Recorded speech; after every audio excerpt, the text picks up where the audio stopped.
14 centimetre விட்டமுள்ள ஒரு உருளை வடிவ குழாய் வழியே தண்ணீரை மணிக்கு 15 கிலோமீட்டர் வேகத்தில் 50 மீட்டர் நீளமும் 44 மீட்டர் அகலமும் உள்ள ஒரு செவ்வக வடிவ தொட்டிக்குள் செலுத்தினால் தொட்டியில் 21 சென்டிமீட்டர் உயரத்திற்கு தண்ணீர் நிரப்ப எத்தனை மணி நேரம் எனக்கு ஆகும் கேட்கலாம். ஓகே, ஃபர்ஸ்ட் பாருங்க, ஒரு உருளை வடிவ குழாய். உருளை வடிவ குழாய், இது ஒரு என்ன தொட்டி, நீளம் அகலம் செவ்வக தொட்டின்னு சொல்லிட்டு உயரம் கொடுத்துட்டாங்களா. அப்ப நீளம் இருக்கு, அகலம் இருக்கு, உயரமும் இருக்கு. சோ அப்ப என்ன வரும், அது ஒரு கன செவ்வகத்திற்கு வச்சுக்கலாம். ஓகேங்களா, இது இது செவ்வக தொட்டிக்குள்ள உயரம் வரும்போது என்ன ஆயிரும், கன அளவு நம்மளுக்கு வந்துடும். அப்ப கன செவ்வகத்தின் கன அளவு,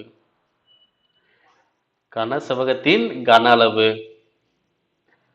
சோ அது என்ன குழாய், உருளை வடிவ குழாய். அப்ப உருளையின் கன அளவு.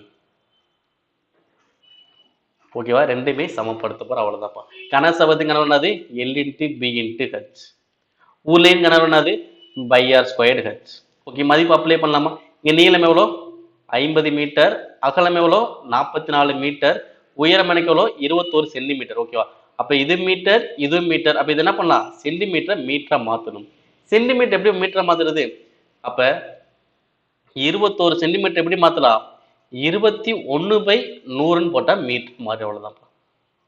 அதாவது சென்டிமீட்டர் 100 வகுத்தா மீட்டரா மாறும். அப்ப 21 மீட்டர். அப்ப 21/100 H. அடுத்து பையோட மதிப்பு எவ்வளோ, 22/7.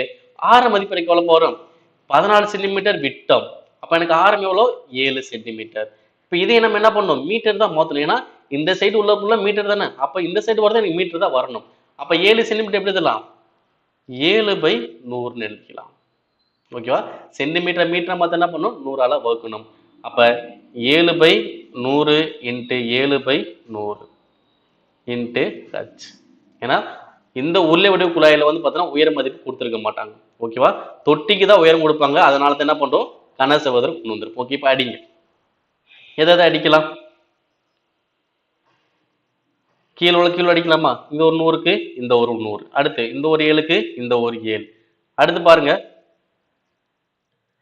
இங்க 1, சரிங்க 1, இங்க எவ்வளோ 2. அடுத்து 1 7 3 21. ஓகே, அடுத்து ஸோ மேல ஃபுல் அடியாச்சு. இங்க கீழே ஒரு 100 அப்ப என்ன பண்ணலாம், இதை கொண்டு வந்துடலாமா. ஓகே, பெருக்கி பாருங்க, 52 100, 3 பிறகுனா 300. இங்க ஒரு 2 0. ஸோ அப்ப H.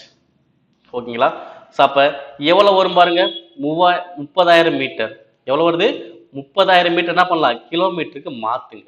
30,000 மீட்டர் என்ன பண்ணுங்க, கிலோமீட்டருக்கு மாத்துங்க. எவ்வளவு வரும், இப்போ 30,000 மீட்டர் என்ன பண்ணும், 1000ஆல் டிவைட் பண்ணும். ஓகேவா, 30,000 1000ஆல் டிவைட் பண்ணாதாங்க கிலோமீட்டரா மாறும். அப்ப கிலோமீட்டருக்கு எவ்வளவு வரும், 3 0 அடிச்சிட்டோம்னா 30 கிலோமீட்டர். ஓகேங்களா, இப்ப கொஸ்டின் உள்ள ஸ்பீட பாருங்க. ஓகேவா, இங்க ஹச்சுங்கிறது பார்த்தீங்கன்னா ஹவர்ஸ் வச்சுக்கலாம். ஓகே, மொத்தம் எவ்வளோ, 15 கிலோமீட்டர். மணிக்கு எவ்வளோ, 15 கிலோமீட்டர். இங்க மொத்தம் எவ்வளோ வருது, 30 கிலோமீட்டர். ஓகே, அப்போ 1 மணி நேரத்துக்கு 15 கிலோமீட்டர்னா அப்போ 30 கிலோமீட்டருக்கு எவ்வளோ வரும், 2 மணி நேரம்.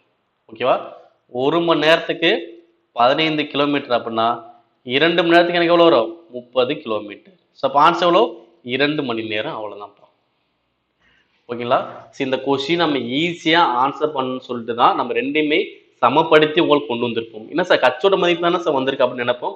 சார் அந்த கச்சோட மதிப்பு என்ன பண்ணணும், கிலோமீட்டருக்கு மாத்திக்கிறேன். ஓகேவா, அப்ப 15 கிலோமீட்டர் 1 மணி நேரத்துக்கு 15 கிலோமீட்டர். அப்ப 30 கிலோமீட்டர் அப்படின்னா 2 மணி நேரம் எனக்கு ஆகும். ஓகேவா, அப்ப ஆன்சருக்கு எவ்வளோ, 2 மணி நேரம் எங்களுக்கு ஆகும்.